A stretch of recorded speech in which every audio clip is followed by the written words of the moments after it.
Hello, welcome to the Potomac View. I'm your host, Nicole from Washington, D.C. The Potomac View is a brand new program dedicated to helping you unpack the complicated issues we face with the Communist China. We want to stress the importance of differentiating the CCP, the Chinese Communist Party, from China and the Chinese people. The CCP is a totalitarian regime that doesn't represent the Chinese people. The CCP is not equal to China and the Chinese people. We don't want to conflate these ideas because that's exactly what the CCP aims to achieve. Thomas Jefferson said Americans' liberty depends on the freedom of the press. Free press is often considered the fourth estate in democracy. Throughout American history, journalists have played a monumental role in sustaining liberty by speaking truth to power and exposing power abuse against the victims who cannot make their voice heard by the public. To do that, journalists must follow a set of professional codes of ethics based on truthfulness, objectivity, fairness, and public accountability. What if the press is not free? What would happen if the fourth estate is hijacked by the special interest groups with money and power? What if the media becomes a tool of propaganda for a totalitarian state? In today's episode, we're going to talk about all of the above, and I will start with a personal experience. Last year, on December 14th, I received a text message on my personal Facebook account from a reporter working for HBO, Vice, and Showtime. Her name is Isobel Yeung. She expressed her interest in interviewing me for a story about why Chinese Americans supported the former US President Trump. Mainstream media have noticed there's an increasing political awareness among the Chinese Americans, and many of them have voted for the former US President Trump. I accepted her interview request, and we started communicating by phone and WhatsApp messaging. She wanted to interview me and other Chinese Americans who were planning to attend a peaceful assembly at the Washington Monument on January 6. The event was organized by the Chinese American Alliance for Trump, a grassroots organization with members from across the country. So we met at the monument and did an interview on that day. I spent about 30 minutes talking with her and walking around at the event. She asked me some questions as to why I came here and why I supported President Trump. I told her I'm an independent thinker and my views were not shaped by the mainstream media. I then explained how my life experiences helped me to form my own opinions. Having experienced how the state-run media pushed false narratives upon people in China, I became a more independent thinker. I wanted to avoid the dear price paid by the previous generation who gave up their own independent thinking to the state power. Some of them became the Red Guards during the Cultural Revolution as a result of brainwashing and propaganda. Media played an instrumental role to fan the flames of hate and incite acts of violence against the targets. It was a decade-long disaster for a whole generation and for the entire nation. I told Yeung that I follow alternative media and independent YouTubers. I mentioned GTV and G News, which were founded by the Chinese whistleblowers who wanted to take down the CCP and bring freedom, democracy, and rule of law to the mainland China. After the interview, we stayed in touch. I thought she had been working on her documentary about why the Chinese Americans supported President Trump and hoped she would send me her work when it is on air. Then, on December 21st, almost a year later, a friend of mine called me up and asked me, "How did you end up in the anti-Guo Wengui political campaign?" I was shocked, having no clue what she was talking about. Then she sent me the video clip of Isobel Yeung's interview with me. It was part of a program titled Meet with the former Chinese real estate mogul Guo Wengui to explore his web of disinformation, unveiled by Vice Media on Showtime. I was deeply distressed to see my interview clip placed in parallel with the protesters on Capitol Hill and to hear Isobel Yeung's narration explaining that I was one of the many Chinese Americans who listened to Mao Squad's lies and joined the rioters who stormed the US Capitol. The program painted me and the Chinese Americans as dangerous right-wingers, rioters, and conspiracy theorists spreading disinformation. I'm not a right-winger. I'm not a rioter. And I'm not a conspiracy theorist. I'm a Chinese American who supports the US Constitution, rule of law, and American values. I would vote for anybody who could represent my wish and value to take down the CCP and protect America's liberty against the CCP's encroachment. I was disturbed to see I was being used for a hit piece against the individual who has nothing to do with the content of my interview. The Vice Media's program egregiously misrepresented me and so many peaceful Chinese Americans out there. Had Isobel Yeung told me she was going to interview me in order to select some of my sound bites to build an anti-Mao Squad political campaign, I would have never wanted to accept her interview. After this program was aired, I sent Isobel Yeung a text message requesting an explanation about why she concealed the real purpose of her work when she first approached me, and why she took my words out of the context and used them for a political campaign to attack Mao Squad and so many peaceful and freedom-loving Chinese Americans. She never replied. So what is the true purpose of Isobel Yeung's work? Is it an independent reporting or politically motivated hit piece?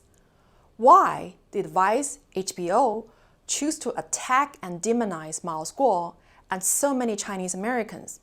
Let's take a look at who is Isobel Yeung and who is behind Vice and HBO.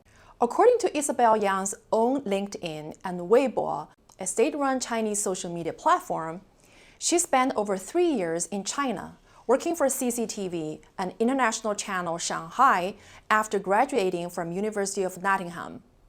CCTV is a state-run media that reports directly to the CCP propaganda department. International Channel Shanghai is a Shanghai-based state-run media affiliated with the Shanghai Media Group. Yeung worked as a TV host for both media outlets. For those of us who are familiar with China, it is extremely difficult for a young college graduate to get a job as a host for CCTV, the most prominent media in China with over 1 billion viewers. Being a host for CCTV, even as a freelancer, means connection or 关系, and access to the most powerful people within the Chinese Communist Party. Could you imagine how a 20-year-old would become a host for CNN, MSNBC, or Fox immediately after college graduation? In China, this could only happen if you have a special connection or 关系 with the 领导, the CCP leadership. Why didn't Isobel Yeung choose to become a freelancer host for BBC, ITV, or Channel 4 in the UK, or host for CNN, MSNBC, and Fox?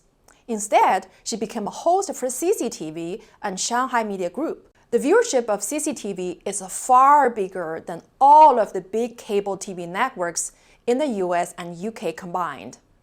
Anybody who wants to make a big name in the media covets the Chinese market. China has 1.3 billion viewers. Big viewership equates to big fame and money. Who doesn't covet China market and the huge money and fame that comes with it? Facebook, Twitter, Apple, Disney, Wall Street, Hollywood, you name it. Isobel Yeung should be of no exception. But there's also no free lunch in China. To court favor of the 领导, the Chinese Communist Party leader, you must offer something they need. You scratch my back and I'll scratch yours. You must be useful to the CCP in order to receive special favor from them. On her Weibo account, Yeung showed many pro-CCP photos of herself while working for CCP's propaganda programs. In the selfie, Yeung posed as a Red Guard wearing the CCP's military uniform. In another photo, Yeung was on a scooter displaying a red communist flag with the tagline, "I love China." The China she loves is not a free China. The China she loves is a China controlled by the Communist Party. What about Vice and HBO? Is Vice and HBO independent media driven by reporting truth or business ventures driven by seeking profit? Are they objective and free from the money and power influence from special interest groups? Does Vice and HBO not covet China as a promised land with money and power that comes with the 1.3 billion Chinese viewership? HBO is a subscription-based revenue model. Getting the license to the China market will instantly gain hundreds of millions of subscriptions. Who doesn't become China's Netflix? HBO only has about 60 million subscribers worldwide. Simply put, one China market represents 10 times more money than the entire HBO's existing businesses. If the customer is God, the Communist Party must be the god of the gods. You work hard to win your customer, you work 10 times harder to court favor of the CCP. If the Chinese Communist Party scratches your back, you scratch theirs 10 times harder. In June 2017, Vice Media received an investment of $450 million from TBG Capital, a U.S. private equity firm based in Fort Worth, Texas, and San Francisco in California. TBG has a prominent Chinese Communist Party member serving as its senior partner. His name is Shan Weijian, a close associate of Wang Qishan, vice president of Chinese Communist Party. Shan assisted TBG with multi-billion transactions in China, including the acquisition of Shenzhen Development Bank and Taixing Financial Holdings. Without Shan Weijian and the deals that he made in China, TBG Capital would not become a firm with $103 billion in total assets. The $450 million investment that TBG made in Vice represents 44% of the share of Vice. Shan Weijian is currently serving as the chairman and CEO of the Pacific Alliance Group, PAC, who has spent over $60 million on dozens of lawsuits against Miles Guo. The goal was simple and clear: completely destroying Miles Guo's reputation, credibility, and personal property. There's a huge financial incentive for Vice and HBO to be biased toward the CCP when it comes to reporting an individual deemed to be an enemy of the CCP. Between morals and money, Western businesses often choose money over morals, no matter the cost of human life. We've seen it happen in the past. In 2005, a Chinese journalist, Shi Tao, was sentenced to 10 years in prison for releasing a document about CCP's heightened security on the occasion of the June 4th anniversary. Yahoo facilitated his arrest by providing his personal details to the Chinese government. The Chinese people have always been used as a scapegoat by the Western elites to court favor of the CCP for money. Miles Guo took to a live broadcast to condemn Vice and HBO for selling conscience and principles for money. To court favor of the CCP and access to the China market, Vice and HBO collaborated on this hit piece to attack Miles Guo and demonize countless freedom-loving Chinese Americans who wanted to take down the CCP. You don't have to build a concentration camp to persecute the Chinese people. You don't have to send tanks to Tiananmen Square to crack down the Chinese people's fight for freedom.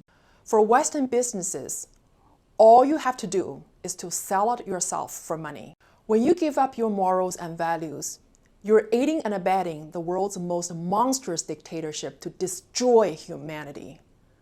For Western media, when you're towing the lines of the Chinese Communist Party, you are carrying out a genocide of the Chinese people. For Western elites who work on behalf of the CCP's interest in Capitol Hill or Wall Street, you are standing on the wrong side of the history. Don't become an expedient tool of CCP's crimes against the Chinese people. You are blessed to be born in a free country, and you are much bigger than money, fame, and power. you can make a lasting impact on the human race. You can make a positive difference that touches the 1.3 billion Chinese people's life. Stop collaborating with the CCP and stand with the Chinese people to take down the CCP. Thank you for watching. We will see you next time.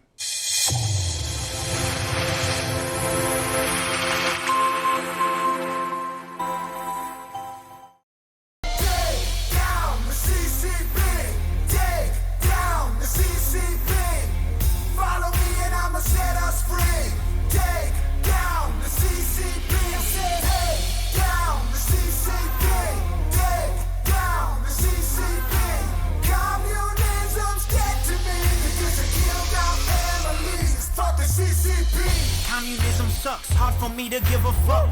Try to tell them and they try to keep it on the hush. Middle finger up, turn into a fist. They wanna keep the poor poor so they never rich. If you wanna see the future, look into the